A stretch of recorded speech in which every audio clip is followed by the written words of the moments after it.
తెలంగాణ వచ్చి 12 ఏళ్లు అయినా నాగర్ కర్నూలుకి రైలు రాలేదని కల్వకుంట్ల కవిత అన్నారు. నాగర్ కర్నూలు జిల్లాలో పర్యటించిన కవిత కృష్ణా జిల్లాలో తెలంగాణకి అన్యాయం జరిగిందన్నారు. మెడికల్ కాలేజీ కోసం దళిత రైతులను మోసం చేసి భూములు లాక్కున్నారని ప్రభుత్వంపై విమర్శలు చేశారు.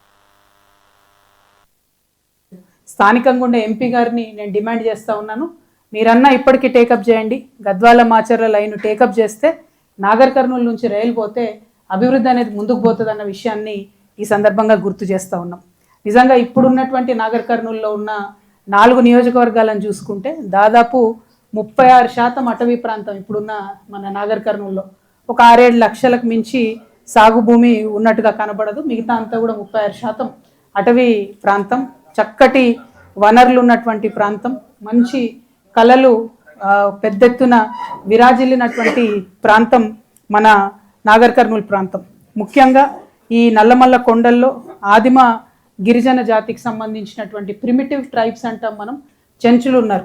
మరి ఈ చెంచు పెంటలకు మీ అందరికి గుర్తుండి ఉంటుంది, దాదాపు 14 ఏళ్ల క్రితం అనుకుంటా నేను ఆనాడు సాంబశివుడు అన్న ఉండే, సాంబశివుడు గారు ఇద్దరం కలిసి అప్పుడు డిబీర్స్ అనే ఒక డైమండ్ మైనింగ్ సంస్థను పెడతాము అని అంటే ఉమ్మడి రాష్ట్రంలో ఎట్టి పరిస్థితుల్లో పెట్టనిచ్చేది లేదు.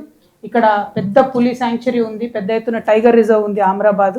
ఆ టైగర్స్ డిస్టర్బ్ అవుతాయి, చెంచు పెంటలు డిస్టర్బ్ అవుతాయి అని చెప్పి ఆనాడు డిబీర్స్ మీద ఉద్యమం చేసి నేను సాంబశివుడు అన్న ఆపడం జరిగింది.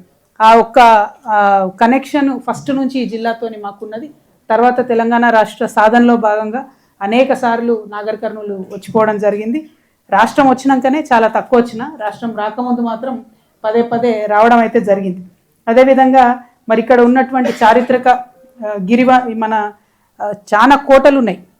అంటే కోటలలో రకరకాలు ఉంటాయి.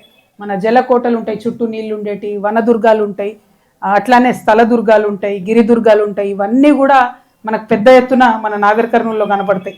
మరి అదేవిధంగా ఇప్పుడున్నటువంటి ప్రత్యేకించి మన కుంకుడుకాయలు, మన అక్కారం కుంకుడుకాయలు ఏవైతే ఉంటాయో ఇంటర్నేషనల్ మార్కెట్లో కూడా మంచి డిమాండ్ ఉంటుంది. వాటితో షాంపుల్ చేసేటటువంటి పరిస్థితి ఉంది.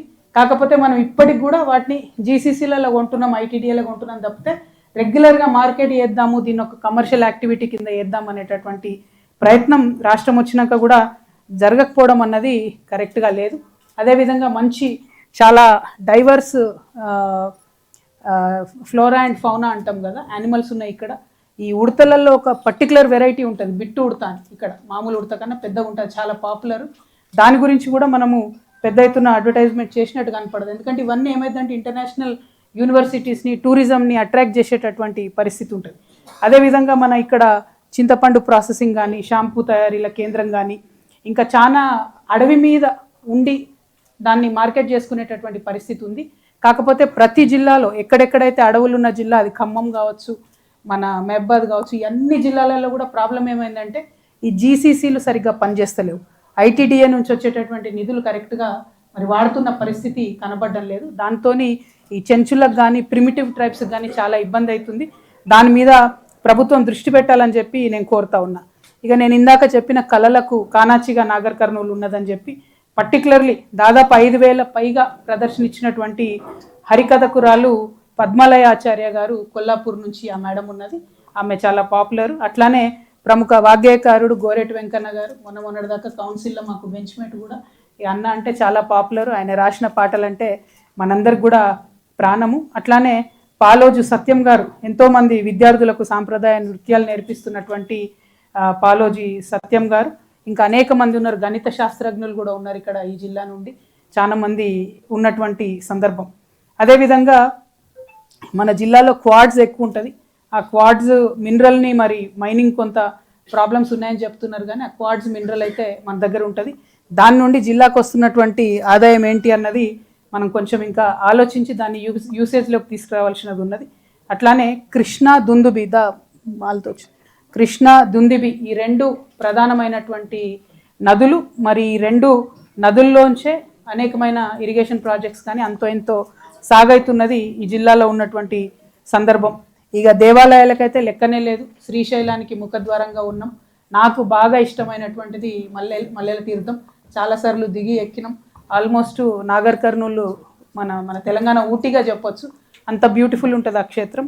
ఉమామహేశ్వర ఆలయం కావచ్చు, ఇవన్నీ కూడా చాలా పెద్ద ఎత్తున ఉన్నాయి. పర్టికులర్గా సోమశిల టు శ్రీశైలం ఆ టూరిజం స్ట్రిప్ కూడా మంచిగా ఉంటుంది. ఇంకొంచెం డెవలప్ చేయాల్సి ఉంటుంది కానీ అది చాలా మంచిగా ఉంటుంది. అట్లానే మన ఈ జిల్లాకు సంబంధించి బాధాకరమైన విషయం ఒకటే ఏంటంటే అక్షరాస్యత మాత్రం పెరుగుతలేదు. 54% ఉన్నది. అది బాగా పెరిగి ఉంటే బాగుండేది. ఇంకా పెరిగేటట్టుగా కొంచెం ప్రభుత్వాలు కానీ ప్రజాప్రతినిధులు కానీ శ్రద్ధ పెట్టుంటే బాగుంటుందని చెప్పి నాకు పర్సనల్గా అనిపిస్తుంది.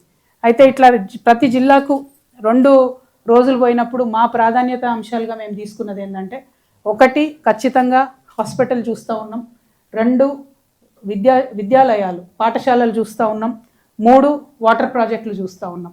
సో ఇవాళ పొద్దున్నే ఫస్ట్ వస్తూనే మేము వట్టెం దగ్గర ఏదైతే పంప్ హౌస్ ఇదివరకు మునిగిపోయిందో ప్లస్ వట్టెం రిజర్వాయర్ కూడా చూసి రావడం జరిగింది. అదేవిధంగా మళ్ళీ ఇవాళ రేపు కూడా ఇంకా 2 రిజర్వాయర్లు కూడా చూసేటివి ఉన్నాయి. ఎల్లూరు రిజర్వాయర్ ఒకటి, ఇట్లా అనేకమైన కార్యక్రమాలు ఇవాళ రేపు కూడా ఉన్నటువంటి సందర్భం. ప్రత్యేకించి మన కృష్ణా జలాల్లో తెలంగాణ ఆవిర్భావం తర్వాత కూడా మన జిల్లాకు అన్యాయమే జరిగిందని చెప్పాలి. ఎందుకోసం అసలు యుద్ధం జరిగిందే, నీళ్లలో నిప్పురవలు రగిలిందే తెలంగాణలో నీటి కోసం, నీటి వాటా కోసం. కృష్ణా అనేటటువంటి నది మన మహబూబ్ నగర్, ఉమ్మడి మహబూబ్ నగర్లో ఎంటర్ అయితే అది బయటికి వెళ్ళేంత వరకు కూడా దాదాపు 308 కిలోమీటర్లు మన మహబూబ్ నగర్ ప్రాంతంలో పారుతుంది. కానీ ఎన్నడూ కూడా మనం ఉన్నటువంటి కెపాసిటీకి సంబంధించి కూడా నీళ్ళు వాడుకోలేకపోయినాం. సరే, అన్ని రకరకాల లెక్కలు చెప్పి 299 టీఎంసీలు మనము వాడుకునే పరిస్థితి ఉందని చెప్పిండ్రు. కానీ